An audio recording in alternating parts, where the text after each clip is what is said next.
suis responsable du conditionnement depuis 2017, donc ça fait 5 ans aujourd'hui. Donc j'ai commencé responsable d'atelier et puis au bout d'un moment, j'ai pris la place de mon responsable qui a été muté sur un autre poste. J'ai 45 ans, je suis rentré à la Société des Caves en 1995. J'attaque ma 28e année.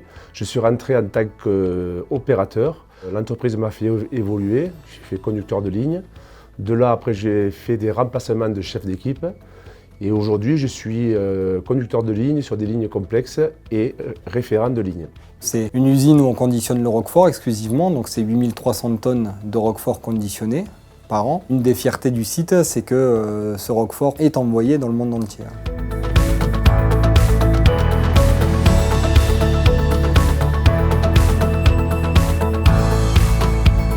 La qualité première de conducteur de ligne, c'est le personnel, d'avoir un bon échange entre les opérateurs et le conducteur. Ça, c'est la base du travail, la communication. Si une bonne communication, la journée, ça passe très bien. Ce qui me plaît particulièrement, c'est la proximité terrain. Donc moi, je suis quelqu'un qui aime bien aller sur le terrain, voir comment ça se passe, mettre la main à la pâte s'il y a besoin aussi, aider les conducteurs, aider les opérateurs au quotidien. Le contact des gens, travailler avec les services transversaux. J'ai assez une bonne relation avec le service de maintenance, la qualité.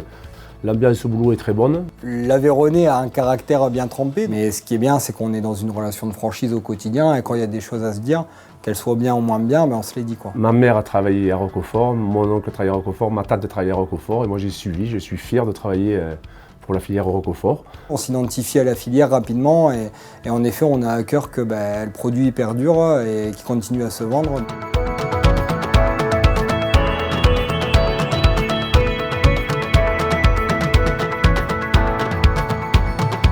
On recrute beaucoup sur le site de Roquefort actuellement, puisqu'on est sur des vagues de départ à la retraite. Donc à tout niveau, il y a des opportunités, que ce soit des opérateurs, des conducteurs, voire même jusqu'à des postes de directeur industriel également, où on a des vagues de départ.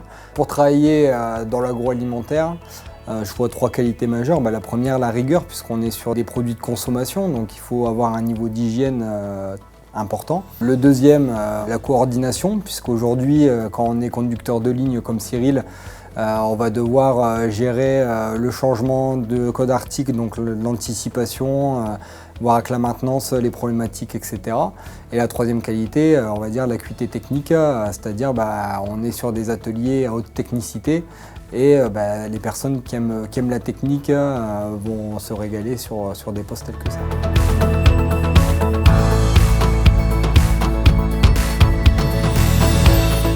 De 1995 à aujourd'hui, j'ai eu vraiment une grosse évolution sur les gestes et postures au travail. On a investi des tables élévatrices pour le travail en hauteur. On a des Fenwick électriques pour soulever les palettes. L'entreprise a vraiment investi dans le confort au travail. Au quotidien, ça passe par la communication, ce qu'on appelle nous les break-lignes, où on va discuter avec les conducteurs et les opérateurs des différents problèmes de la journée. Ensuite, on fait ce qu'on appelle des réunions d'expression, c'est-à-dire tous les trimestres, on rassemble le personnel, où on va du coup les laisser s'exprimer sur divers sujets.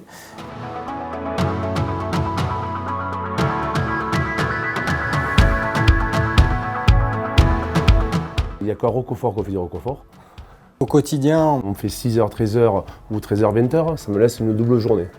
J'ai ma journée de travail et la sortie, j'ai ma journée de sport. Ça fait 5 ans que je suis arrivé dans l'Aveyron et je m'y plais énormément puisque un peu comme Cyril, j'aime le sport, j'aime faire du trail, j'aime la nature et en effet c'est une région qui permet d'allier le travail parce qu'il y a quand même du travail dans l'Aveyron et le bien-être de la famille. Dans l'Aveyron, vous pouvez trouver une maison à 200 000 € avec une piscine, une vue exceptionnelle.